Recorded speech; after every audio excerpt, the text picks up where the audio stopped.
Hello dear students, जैसे भी मैंने उसी का बिजनेस सर्विस का तुम लोग को अपलोड कर दिया था। अभी मैं आगे का चैप्टर कंटिन्यू करता हूँ। हो सकता है जितना आंसर उतना कवर कर सकूँ रैपिड फायर में। अभी मैं सोचा ये बिज़नेस लूँ, ई बिज़नेस, ठीक है। इमर्जिंग मोड्स ऑफ बिजनेस मतलब ई बिज़नेस है।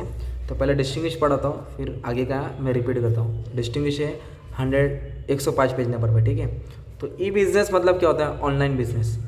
और ट्रेडिशनल बिजनेस मतलब पुराने ज़माने का, जैसे आसपास की दुकान है ना, बचपन में माँ 1-2 रुपये देती थी चॉकलेट लेने, किधर जाते थे तुम लोग? लंबा थोड़ी जाते थे। घर के आसपास जो दुकान है, पैसा दिया चॉकलेट लिया, मतलब दिया, और मतलब पैसे को भी देते थे, चीज़ को भी देखते थे, सेलर को भी देखते थे। Traditional business. ई बिजनेस मतलब आज का नया दौर, नया बिजनेस है ना, ऑनलाइन बिजनेस को बोलते हैं ई बिजनेस, इलेक्ट्रॉनिक बिजनेस। तो अच्छे से पढ़ते, फॉर्मेशन अच्छे से ध्यान दे दो, ताकि ई बिजनेस का मीनिंग आएगा तो ये उठा के लिखने का है, ज़्यादा सोचने का नहीं है।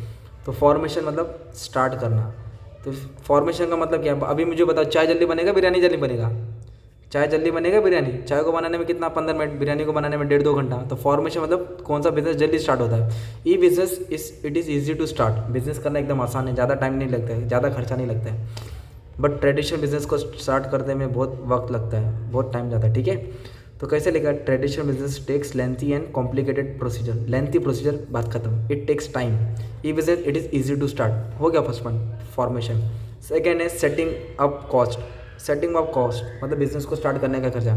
It takes a very nominal cost. ज़्यादा खर्चा नहीं लगता है। 200 रुपये का वेबसाइट बनता है, तुम लोगों को माल रखने का, घर पे रखे तो भी बेच सकते हैं ना, गोडाउन लेने की भी ज़रूरत नहीं, तो ज़्यादा खर्चा नहीं आता है। पर ट्रेडिशनल बिजनेस को सेटअप करने के लिए ह्यूज कैपिटल लगता है ना। आजू बाजू किराने की दुकान है, चाय की दुकान है, कोई भी दुकान है, कपड़े की, देखो ना कितना खर्चा लगता है उसका, तुमको भी मालूम है ना। तो ज़्यादा पैसा लगता है, बात खत्म। रिक्स, हाई रिक्स इन्वॉल्व है, there is no direct contact between parties. इधर रिक्स ज़्यादा क्यों है मालूम है क्या? इधर क्या है ना, डायरेक्ट कॉन्टैक्ट नहीं है ना, किसको तुम जाके ढूंढेंगे, तो इधर रिक्स ज़्यादा इन्वॉल्व है।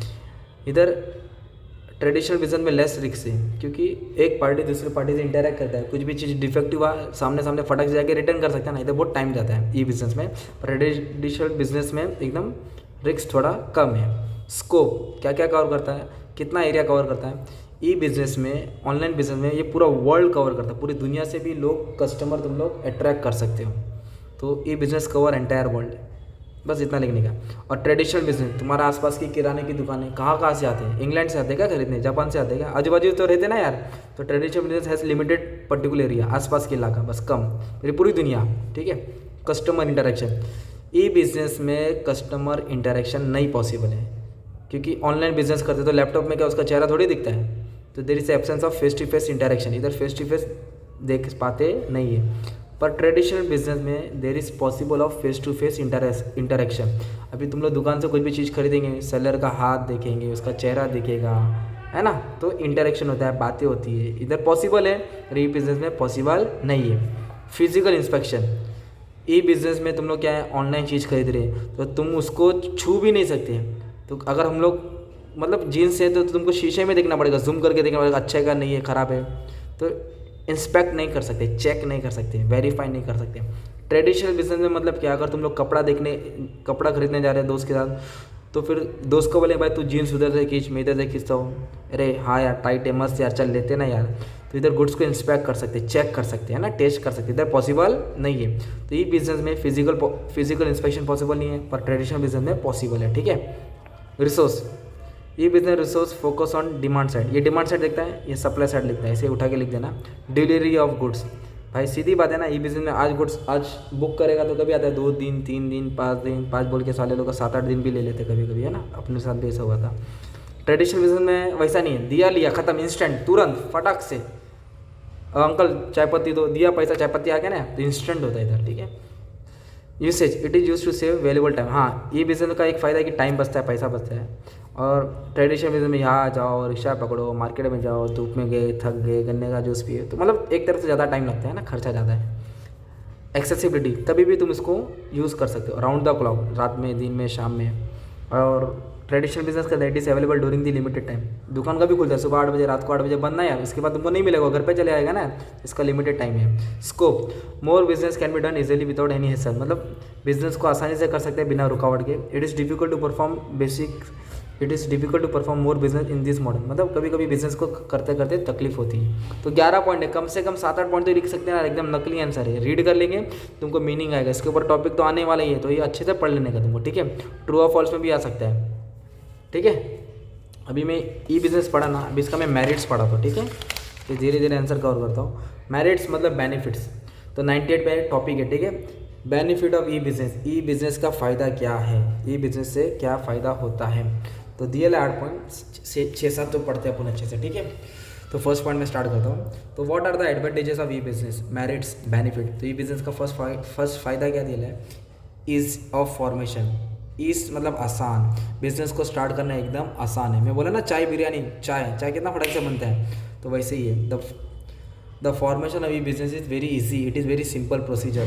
जिस तरह ट्रेडिशनल बिजनेस को डिफिकल्ट है, टाइम लगता है, इसको आसान लगता है, ख़त्म। लोअर इन्वेस्टमेंट, ई बिज़नेस में ज़्यादा इन्वेस्टमेंट लगता नहीं है, ज़्यादा खर्चा लगता नहीं, एकदम कम खर्चे में बिज़नेस क्या हो जाता है, एकदम स्टार्ट हो जाता है। ट्रेडिशनल बिज़नेस में ज़्यादा खर्चा लगता है, स्टोर लगता है, वैसे ये ऑनलाइन बिज़नेस में स्टार्ट करने के लिए ज़्यादा खर्चा आता नहीं है। पॉइंट ही बता रहा है ना, lower investment.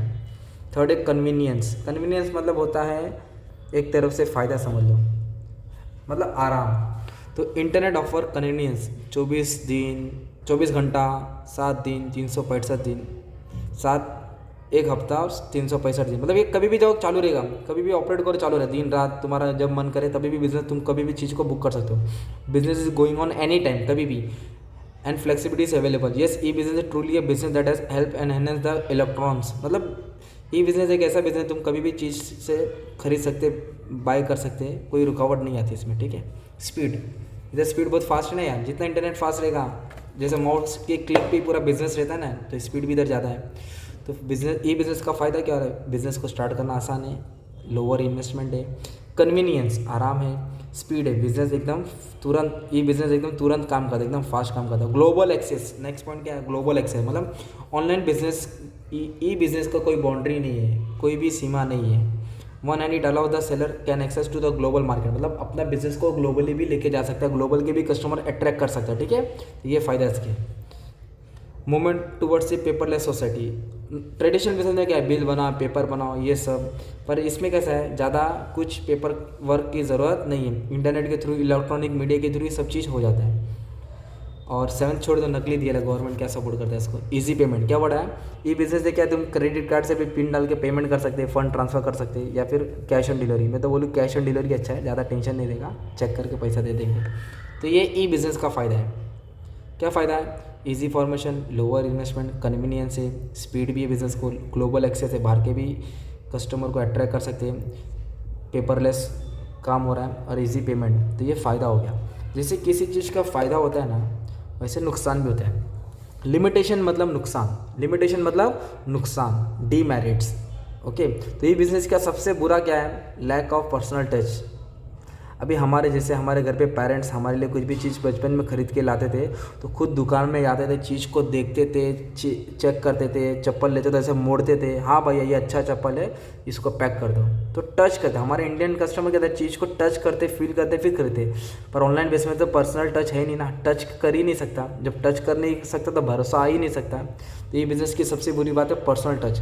One cannot touch और feel the product, so it is difficult for the consumer to check the quality. से हम लोगों को क्वालिटी का पता चलता नहीं। तो सबसे बुरी बात क्या है, lack of personal touch, touch करने का मौका नहीं मिलता है। डिलीवरी टाइम, साला क्या बोलते हैं 3 डेज़ में डिलीवरी हो जाएगा, गुड डिलीवरी हो जाता है, साला 3 दिन बोल के 6 दिन ले लेते हैं। तो डिलीवरी लेट हो रहा है ना, जब डिलीवरी लेट होगा, टाइम पे चीज़ नहीं मिलेगा, तो फिर कौन भरोसा रखेगा। तो ये भी इसका डीमेरिट्स है, एग्जाम्पल लिख देना, ठीक है। सिक्योरिटी इशू, सिक्योरिटी इश्यूज़ का मतलब क्या होता है, देखो जैसे कि रीड करके समझाता हूँ। There are lot of people who scam, मतलब ना आजकल क्या है ना, बहुत लोग डरे हुए रहते हैं ऑनलाइन बिजनेस को करते हुए, ऑनलाइन पेमेंट करते हुए, कि मेरा कोड चला जाएगा तो मेरा पूरा अकाउंट का पैसा खा जाएगा, हैकर लोग हैक कर लेंगे। तो इस सिक्योरिटी इशू के कारण बहुत सारे लोग ऑनलाइन बिजनेस नहीं करते, ठीक है। There are lot of people who scam through online business, है ना, हैकर लोग हैक कर सकते हैं ना, तो वो भी ध्यान देने का है। गवर्नमेंट इंटरफेरेंस, ज़्यादा sometimes government monitoring can lead to interference in the business. देखो गवर्नमेंट का आवन जावन रहेगा तो बिजनेस को तकलीफ होगी, बात खत्म।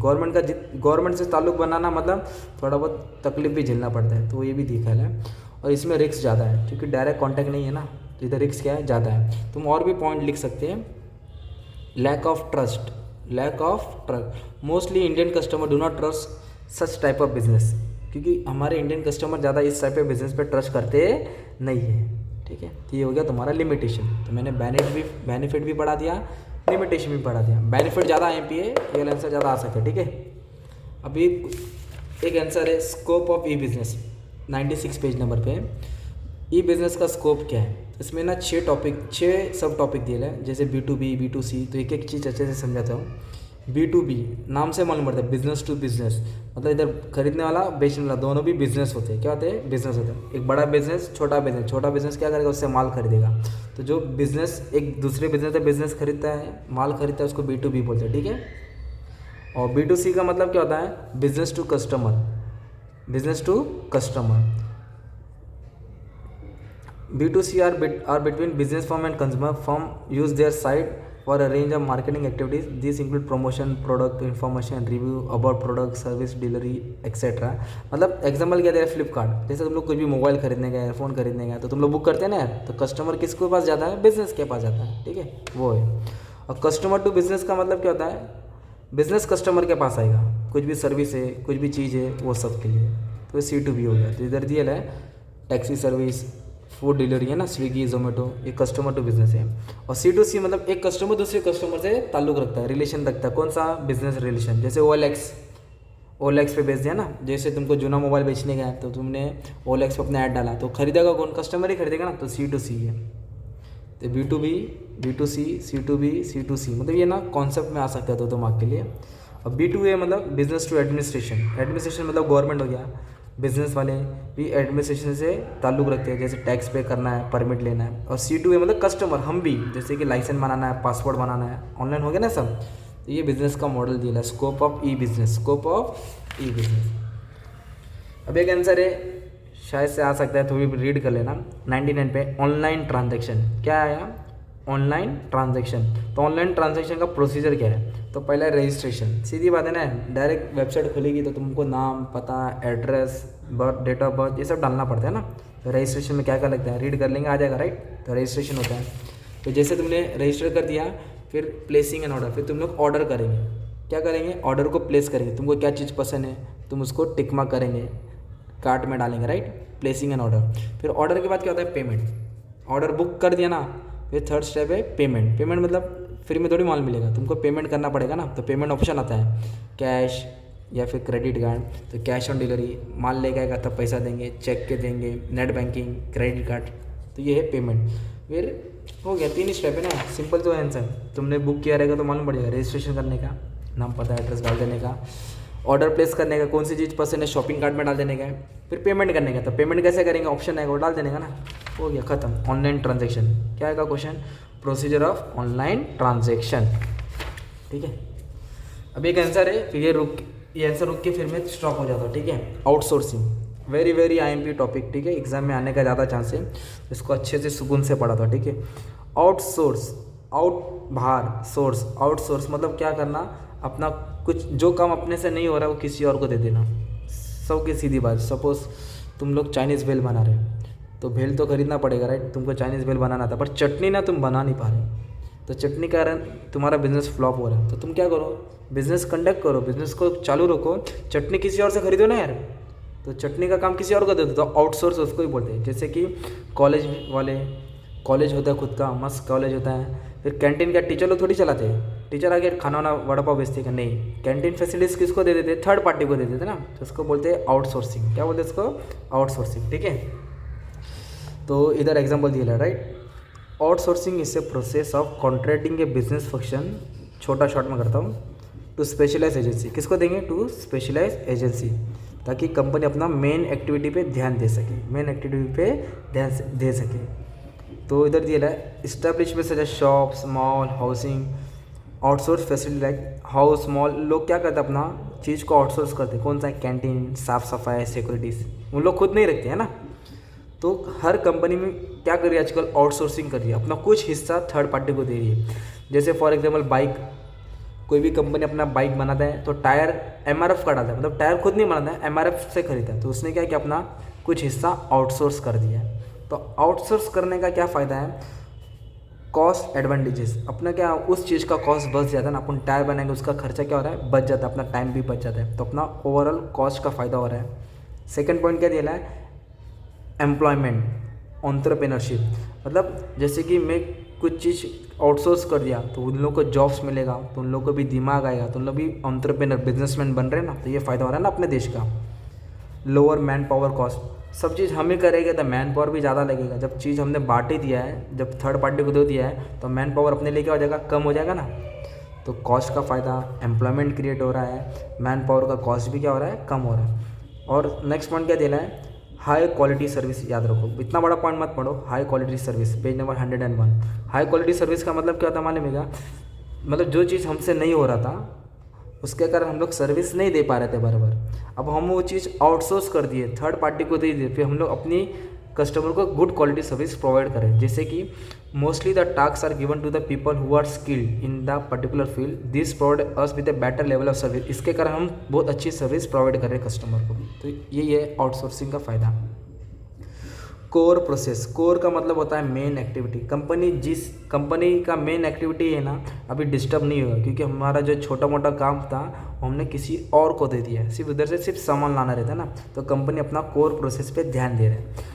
विच it's help company can focus on their core areas which lead to better profit, इसके कारण कंपनी का ज़्यादा फायदा हो रहा है, अच्छी क्वालिटी प्रोडक्ट बन रहे हैं, और इन्वेस्टमेंट भी थोड़ा बहुत क्या हो गया, कम हो गया ना यार, क्योंकि हमने वो काम किसको दे दिया, थर्ड पार्टी को दे दिया, तो ये आउटसोर्सिंग है। तो क्या फ़ायदा हो रहा है, कॉस्ट बच रहा है, एम्प्लॉयमेंट क्रिएट हो रहा है, ज़्यादा मैन पावर भी नहीं लग रहा है, हाई क्वालिटी सर्विस भी प्रोवाइड कर रहे हैं, कोर प्रोसेस पे भी ज़्यादा ध्यान दे रहे हैं, मीन्स मेन प्रोसेस पे ध्यान दे रहे हैं, और इन्वेस्टमेंट भी थोड़ा कम लग रहा है, तो ये हो गया तुम्हारा आउटसोर्सिंग का फ़ायदा। और भी दिया है efficiency, what is efficiency, efficiency का मतलब क्या है, देखो at low cost high profit, at low cost high profit, outsource के कारण कंपनी का खर्चा कम हो गया, प्रॉफिट बढ़ गया, खर्चा कम हो गया और प्रॉफिट बढ़ गया, और नॉलेज भी थोड़ा बहुत शेयर हो रहा है, बस हो गया, 5-6 पॉइंट लिख दो चलेगा, ठीक है। डिसएडवांटेजेस पढ़ने की ज़रूरत नहीं है, सिर्फ इसका तुम क्या पढ़ लेना, एडवांटेजेस ही पढ़ लेना। अगर एग्जाम में बीपीओ भी आ गया, business process outsourcing, full form याद कर लो, बिजनेस प्रोसेस आउटसोर्सिंग, तो तुम ये भी हेड पॉइंट सेम लिख सकते हो, सिर्फ आउटसोर्सिंग की जगह पे बीपीओ डाल देने का, ठीक है। तो ये तुम्हारा कौन सा टॉपिक मैंने पढ़ा है मालूम है क्या तुमको, अभी ये चैप्टर पढ़ा है इमर्जिंग बिजनेस, जो चैप्टर नंबर 5 था, राइट।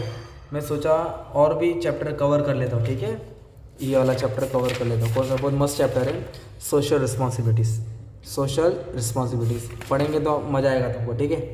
तो सोशल रिस्पॉन्सिबिलिटीज़ में मैं डायरेक्ट ये वाला आंसर ले रहा हूँ, 117 पे आ जाने का तुमको, तो मेन आंसर ही पढ़ा रहा हूँ, ज़्यादा नहीं पढ़ा रहा हूँ। पहले एम्प्लॉयज़ का पढ़ाऊँगा, एम्प्लॉयज़ के बाद फिर किधर है, कंज्यूमर का पढ़ाऊँगा, कंज्यूमर का बाद गवर्नमेंट का पढ़ाऊँगा, फिर सोसाइटी का पढ़ा के स्टॉप हो जाता है, ठीक है। रिस्पॉन्सिबिलिटीज़ का मतलब क्या, जिम्मेदारी, रिस्पॉन्सिबिलिटीज़ का मतलब क्या, जिम्मेदारी, मतलब बिजनेस की क्या जिम्मेदारी है, बिजनेस की क्या ड्यूटी है, तो बिजनेस का क्या सोशल रिस्पॉन्सिबिलिटी है, ठीक है।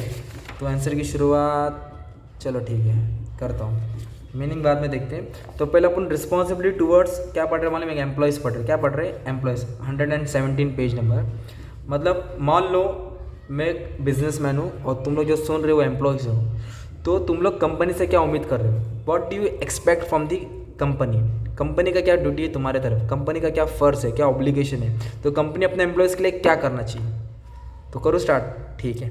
Employees are human resources to the organisation, they must be treated with dignity, dignity मतलब रिस्पेक्ट एंड इज्जत देना चाहिए उनके काम को, ठीक है। तो कंपनी अपने एम्प्लॉयज़ के लिए क्या करना चाहिए, या तो एम्प्लॉयज़ क्या उम्मीद रखते हैं, तो आपको ये सेंटेंस ऐसा करना है,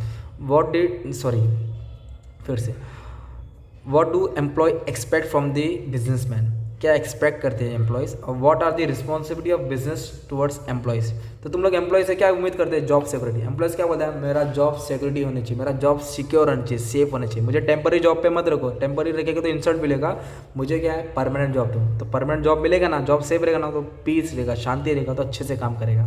तो एम्प्लॉयज़ की पहली क्या जिम्मेदारी अपने बिजनेस के लिए, कि जॉब सिक्योरिटी, जॉब उसका परमानेंट हो।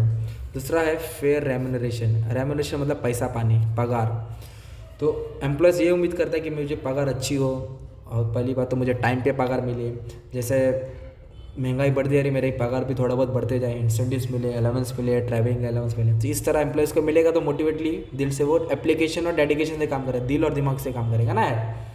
फिर तीसरी उम्मीद क्या करता है employees, they expect health and safety measures.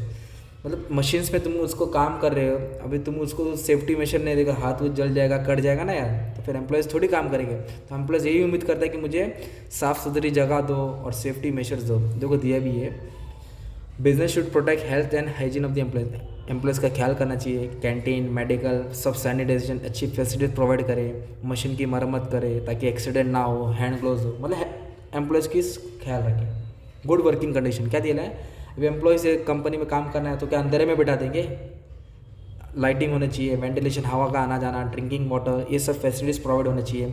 Company में कुछ भी air, water, dust, sound pollution नहीं होना चाहिए। थोड़ा लंच ब्रेक भी दो, रेस्ट पॉज, थोड़ा आराम करने का भी टाइम दो। तो ये एम्प्लॉयज़ एक्सपेक्ट करता है। तो पहला क्या उम्मीद कर रहा है, उसको अच्छी जॉब सिक्योरिटी मिलना चाहिए, ठीक है, सेफ जॉब, फेयर रेम्यूनरेशन, अच्छी पगार, हेल्थ एंड सेफ्टी मेजर, मतलब जो भी काम कर रहा है हेल्थ और सेफ्टी होनी चाहिए, गुड वर्किंग कंडीशन मिलना चाहिए। फिफ्थ पॉइंट छोड़ दो, बाद में देखेंगे। एजुकेशन एंड ट्रेनिंग, वो जिधर वो काम कर रहा है, अगर फर्स्ट टाइम काम करना है तो उसको ट्रेनिंग दो ताकि उसको जॉब को समझे और कम करे। इंडक्शन ट्रेनिंग बोलते हैं उसको, इंट्रोडक्शन ट्रेनिंग भी बोलते हैं, रिफ्रेशिंग ट्रेनिंग भी बोलती है। एजुकेट दो, जॉब के बारे में समझाओ, है ना। ऐसे आगे काम पे बोले चल काम पे स्टार्ट हो जाता है, एम्प्लॉय थोड़ी काम करेगा, तो उसको ट्रेनिंग देना चाहिए, एम्प्लॉय वो एक्सपेक्ट करता है। नेक्स्ट है वर्कर पार्टिसिपेशन इन मैनेजमेंट, मतलब एम्प्लॉयज़ ये उम्मीद करता है कि जब भी मैनेजमेंट डिसीजन ले कंपनी के लिए तो वर्कर लोग को भी पार्टिसिपेट कराए, वर्कर लोग को भी हिस्सा दे ताकि वो भी अपना सजेशन दे सके।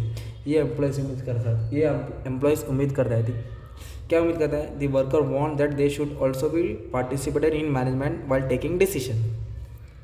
फिर डेट छोड़ दो, ग्रीवियंस प्रोसीजर, एम्प्लॉयज़ जो भी कंप्लेंट करता है उसका प्रॉब्लम इमीडिएट सॉर्ट आउट होना चाहिए। एम्प्लॉयज़ का कंप्लेंट्स को तुरंत क्या देना चाहिए, कंपनी ध्यान देना चाहिए। अगर कंप्लेंट्स पे ध्यान नहीं देंगे तो एम्प्लॉयज़ को गिल्टी फील है कि साला मेरे लोग कोई सुन ही नहीं रहा, इधर काम करके मतलब ही नहीं है। तो एम्प्लॉयज़ का ग्रीवियंस मतलब कंप्लेंट क्या होना चाहिए, सॉल्व होना चाहिए।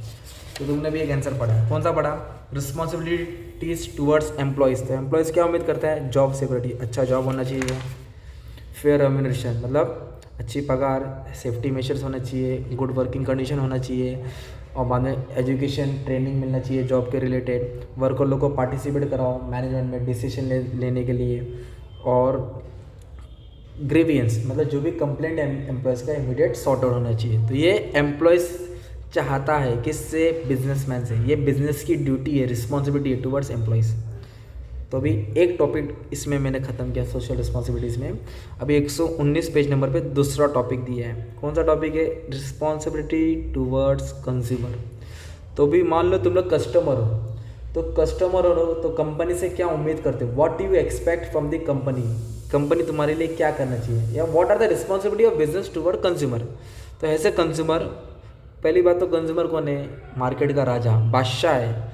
Consumer is the king of the market, but in reality experience in different. पर असल में देखेगा तो कंज्यूमर को लूटा जाता है, तकलीफ दी जाती है, उनको एक्सप्लॉइट किया जाता है ना यार, उनको सेटिस्फेक्शन नहीं मिलता है। तो इसलिए कस्टमर की भी कुछ एक्सपेक्टेशन है। तो क्या क्या एक्सपेक्टेशन है, पहले क्या है, गुड क्वालिटी, सीधी बात है, कस्टमर जो पैसा पे कर रहा है उसको उसके बदले अच्छी क्वालिटी का गुड्स मिलना चाहिए, नकली गुड्स नहीं देने का उनको, है ना। इन्फीरियर गुड्स मतलब ख़राब गुड, अडल्ट्रेट, मिलावट वाली गुड्स नहीं चाहिए। जो चीज़ का हम लोग दाम दे रहे हैं उसको वैसी चीज़ मिलना चाहिए। तो कस्टमर क्या उम्मीद करता है, they should the businessman should supply good quality of goods. Second है फेयर प्राइस, सीधी बात है, कस्टमर यही उम्मीद रखता है कि बिजनेसमैन से वो जो भी चीज़ बेचे उसका दाम थोड़ा रिजनेबल रखे, ज़्यादा प्राइस नहीं आ रखे, हाई प्राइस मत करें, फेयर प्राइस रखे, जो भी चीज़ रखे नॉर्मल रखे। कभी कभी क्या होता है, एमआरपी से भी ज़्यादा सेलर लोग प्राइस चार्ज करते हैं। जैसे कि ट्रेन में जाते हैं, 20 की बोतल है तो सारे लोग 25 भी चार्ज करते हैं, या किधर भी जो एमआरपी उससे ज़्यादा चार्ज करते हैं। तो ऐसा नहीं होना चाहिए, ये सब सीन नहीं होना चाहिए। फेयर प्राइस मतलब जितने का दाम है उतने ही चार्ज करो और जितना हो सके रिजनेबल प्राइस रखो। तो ये कस्टमर की उम्मीद है। थर्ड है कस्टमर सेफ्टी, मतलब कस्टमर अगर ड्यूरेबल प्रोडक्ट खरीदता है, टीवी, फ्रिज, कुछ भी ऐसा प्रोडक्ट, तो कस्टमर की उसमें सेफ्टी होनी चाहिए, उसमें कस्टमर की लाइफ डेंजर में नहीं आना चाहिए। फॉर एग्जांपल जैसे कि मान लो मेडिकल से तुमने कोई दवा लिया और दवा दुकान वाले ने एक्सपायरी दे दिया, अब एक्सपायरी दवा खाएंगे तो तुम्हारा रिएक्शन और बढ़ जाएगा ना यार, कुछ उल्टा सीधा हो सकता है। तो कस्टमर क्या बोलता है कि मैं जो भी चीज़ खरीदूँ उसमें मेरी लाइफ सेफ रहना चाहिए, मेरी हेल्थ को कुछ असर नहीं होना चाहिए। तो फर्स्ट पॉइंट क्या है, कस्टमर को क्वालिटी प्रोडक्ट चाहिए, फेयर प्राइस चाहिए और कस्टमर सेफ्टी होना चाहिए। फोर्थ है हॉनेस्ट एडवर्टाइजिंग, तो customer expect from the businessman that they should do honest advertising for their product. मतलब कभी कभी कंपनी वाले क्या करते हैं, ऐसा मामू बनाते हैं कि 7 दिन में गोरापन आएगा, तो बंदा 7 दिन यूज़ करता है, गोरापन कहाँ आता है? तो एक तरफ से फेक हो गया ना यार। वैसा एडवर्टाइजिंग नहीं करना चाहिए कस्टमर को अपने तरफ खींचने के लिए। तो कस्टमर ये बोलता है कि एडवर्टाइजिंग करो, जो भी है फैक्ट है, साइड इफेक्ट है, सब सच बताओ, कुछ भी चीज़ फॉल्स, मिसलीडिंग, वल्गैरिटी मत फैलाओ, ऑनेस्ट एडवर्टाइजिंग। नेक्स्ट पॉइंट है after sale service. Simple answer है, रीड करेगा तो भी आ जाएगा। आफ्टर सेल सर्विस का मतलब क्या? कस्टमर ये उम्मीद करता है कि मैं जो भी चीज़ प्रोडक्ट खरीदूँ, जैसे टीवी फ्री, तो उसके पीछे मुझे गारंटी वारंटी मिलना चाहिए। अभी गारंटी वारंटी मिलता है तो उसको उसके ऊपर इम्प्लीमेंटेशन भी होना चाहिए। जैसे कि बोले कि 1 साल की गारंटी, कुछ भी फ़ोन करो तो ख़राब होगा तो बनाने आएंगे। जब कंपनी में कस्टमर फ़ोन करता है और उन लोग तो फ़ोन उठाते भी नहीं है, और उठाएगा तो भी आते भी नहीं है। तो ऐसा सीन नहीं क्रिएट करना चाहिए। ऐसा कस्टमर बोल रहा है, they should get after sale service like guarantee warranty on durable product. अब चॉकलेट पे सब सर्विस नहीं मिलता है, चॉकलेट क्या हजम वाली चीज़ है ना, ड्यूरेबल प्रोडक्ट पे।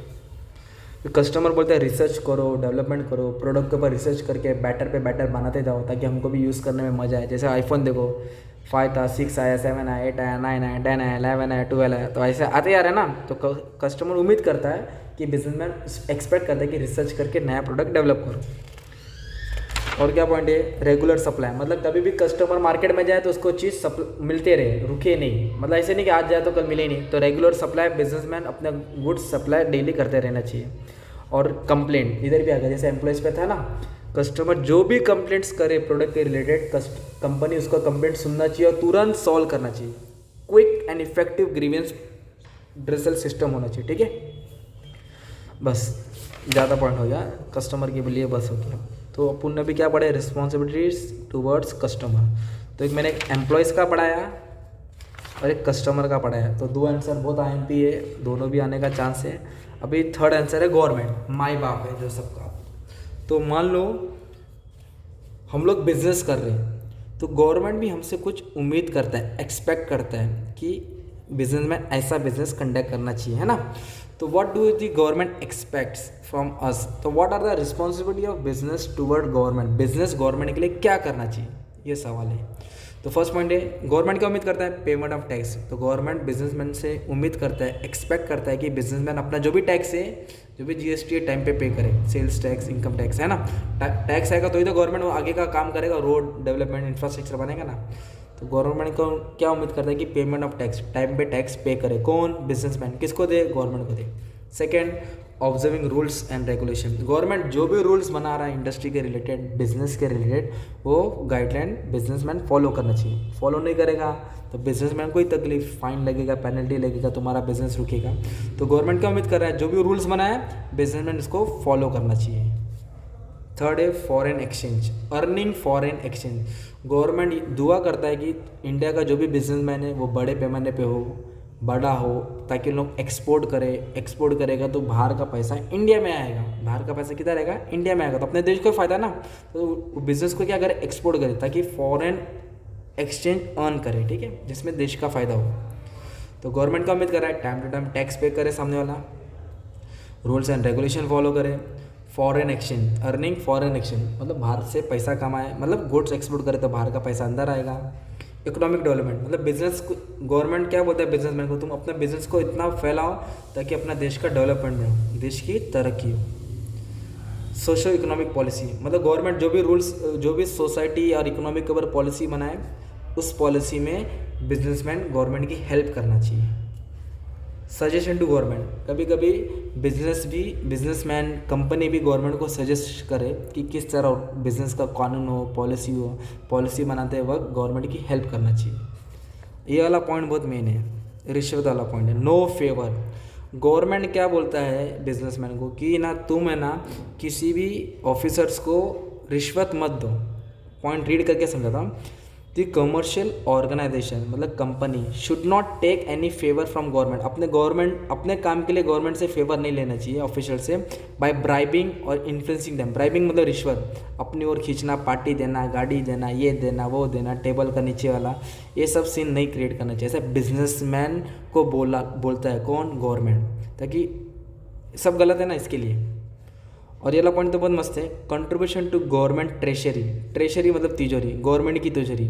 तो गवर्नमेंट क्या बोलता है बिजनेसमैन को, कभी कभी गवर्नमेंट की भी झोली में पैसा डाल दिया करो, दान करते जो करो। जैसे नेचुरल कैलेमिटीज आता है, फ्लड्स आता है, अर्थक्वेक आता है, बाढ़ आता है, भूकंप आता है, तो उस टाइम सोसाइटी डिस्टर्ब होती है, तो गवर्नमेंट तो हेल्प करता ही है। तो उस वक्त तुम लोग भी थोड़ा आगे कदम बढ़ा के गवर्नमेंट के साथ तुम भी इस अच्छे काम में हेल्प करो, ठीक है। तो ये गवर्नमेंट उम्मीद करता है, किससे उम्मीद करता है, बिजनेसमैन से। तो पहला क्या उम्मीद करता है, टाइम टू टाइम टैक्स पे करना चाहिए, रूल्स एंड रेगुलेशन जो भी है वो फॉलो करना चाहिए। अर्निंग फॉरेन एक्सचेंज मतलब बिजनेस को बढ़ाओ, फैलाओ, एक्सपोर्ट करो, बाहर का पैसा अंदर लाओ। फिर इकोनॉमिक डेवलपमेंट, बिजनेस को इस तरह चलाओ, अच्छे से चलाओ ताकि बिजनेस भी बढ़े तो देश का डेवलपमेंट हो।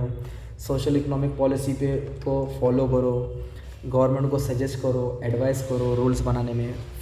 नो फेवर, रिश्वतखोरी में मदद मत करो और गवर्नमेंट की तिजोरी में दान करो। तो ये आंसर पड़े रिस्पॉन्सिबिलिटीज टूवर्ड्स कस्टमर, ठीक है, सॉरी रिस्पॉन्सिबिलिटीज टूवर्ड्स गवर्नमेंट कौन, माई बाप, है ना। थोड़ा 1 मिनट रुको, पानी पीता हूँ, बहुत प्यास लगी है। उसके बाद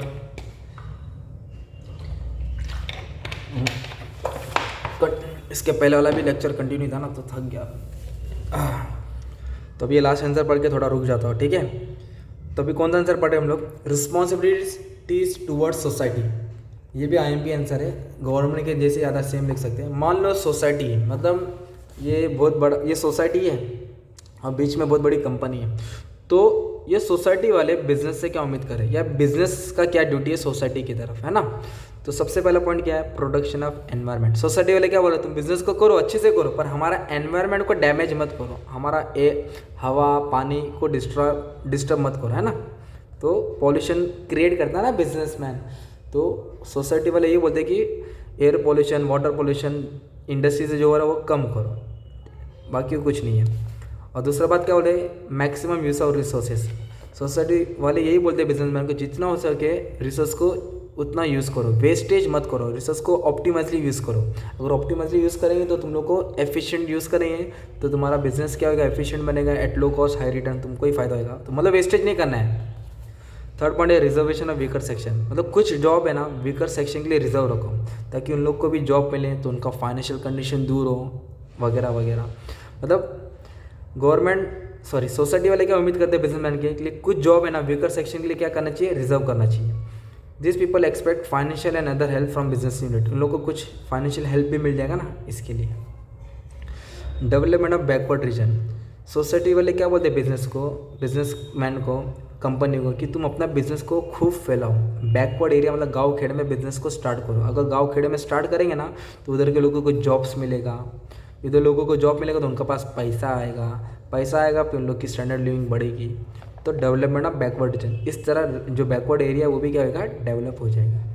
तो सोसाइटी वाले की पहली उम्मीद क्या है, एनवायरनमेंट को डिस्टर्ब मत करो, रिसोर्स का अच्छा इस्तेमाल करो, वीकर सेक्शन को जॉब रिजर्व करके रखो, बैकवर्ड एरिया को डेवलप करो। अभी एक 5th पॉइंट बहुत IMP है, protest against anti social activity, जो एक्टिविटी सोसाइटी के खिलाफ है, जो एक्टिविटी सोसाइटी को डिस्टर्ब करती है, जैसे स्मगलिंग, कुछ भी चीज़, ब्राइबिंग, है ना, हफ्ता देना, ये सब बिजनेसमैन उसको सपोर्ट नहीं करना चाहिए, इस सब एक्टिविटी में पार्टिसिपेट नहीं करना चाहिए। फाइनेंशियल असिस्टेंट, पैसे की मदद, जब भी सोसाइटी मतलब बिजनेसमैन को क्या करना चाहिए, कभी कभी गरीबी हटाने में, एजुकेशन बढ़ाने में बिजनेसमैन को आगे आना चाहिए और हेल्प करना चाहिए। जैसे टाटा कंपनी हॉस्पिटल्स मतलब फ्री कैंसर का इलाज करती है, बड़ी बड़ी कंपनी अलग अलग कैंपेन चलाती है, तो ये सब सोशल वर्क करना चाहिए। तो ये सोसाइटी वाले किससे उम्मीद कर रहे हैं, बिजनेसमैन से। एक और पॉइंट है, प्रिवेंट कंजेशन मतलब गर्दी। अगर बिजनेस सिटी में जितना कंपनी है तो उतनी गर्दी बढ़ती आ रही है, ट्रेन, बस, स्लम। तो सोसाइटी वाले क्या बोल रहे हैं, तुम अपना बिजनेस को ना सिटी से ना विलेज में लेके आ जाओ, तो विलेज में लेके आएंगे तो इधर की गर्दी थोड़ी कम हो जाएगी। तो वही कंजेशन मतलब गर्दी कम करना। तो ये सोसाइटी वाले किससे उम्मीद कर रहे हैं, बिजनेसमैन से। और मेन पॉइंट और एक पॉइंट क्या दिया, एम्प्लॉयमेंट जनरेशन, मतलब जितना हो सके तुम एम्प्लॉयमेंट क्रिएट करो ताकि सोसाइटी वाले को जॉब्स मिलेगा तो उनके पास पैसा आएगा तो खरीदेंगे तो स्टैंडर्ड लिविंग बढ़ेगा, तो इस तरह अपना कंट्री डेवलप होते रहेगा। तो अपन ने 4 रिस्पॉन्सिबिलिटीज़ पड़ेगी वाले। एक तो मैंने किसका पढ़ा है मालूम है, पहला सबसे पहला एम्प्लॉयज़ का, फिर कस्टमर्स का, फिर गवर्नमेंट का, फिर सोसाइटी का। अगर तुम लोग सबका 6 पॉइंट भी पढ़ लेंगे ना तो भी बहुत है, ठीक है। तो फिर मैं ये वाला बना के इधर तक रुक जाता हूँ। फिर उसके बाद है ना मैं आगे का चैप्टर्स कवर करता हूँ। कंज्यूमर मूवमेंट है, जैसे कि अभी मैंने क्या चैप्टर्स पढ़ा है माने, क्या क्या अपलोड, मतलब एंटरप्रेन्योरशिप का एक ही आंसर पढ़ा है, वो भी मेन था। बिजनेस सर्विस पूरा लिया, इंश्योरेंस बाद में लेता हूँ। 5th पढ़ा या 6 पढ़ा है। अभी नेक्स्ट वीडियो मेरे को टाइम मिलेगा तो मैं 7th और 8 बना के आगे का करता हूँ। और फिर थोड़ा वेट करना, मेरे पास ओसी का IMP है, ये वैसे ही एग्ज़ाम में आ सकता है। और जितना हो सके अपने फ्रेंड्स को शेयर करो, ग्रुप स्टडीज़ करो, हेड पॉइंट्स बना के याद करो, ताकि टाइम वेस्ट मत करो। देखो पढ़ेंगे तो ये आंसर याद होगा, कोई आके अलादीन का चिराग नहीं आएगा कि तुमको एक दिन में आंसर याद करा। थोड़ा टाइम दो, सब हो जाएगा, ठीक है। थैंक यू वेरी मच, दुआ में याद रखना।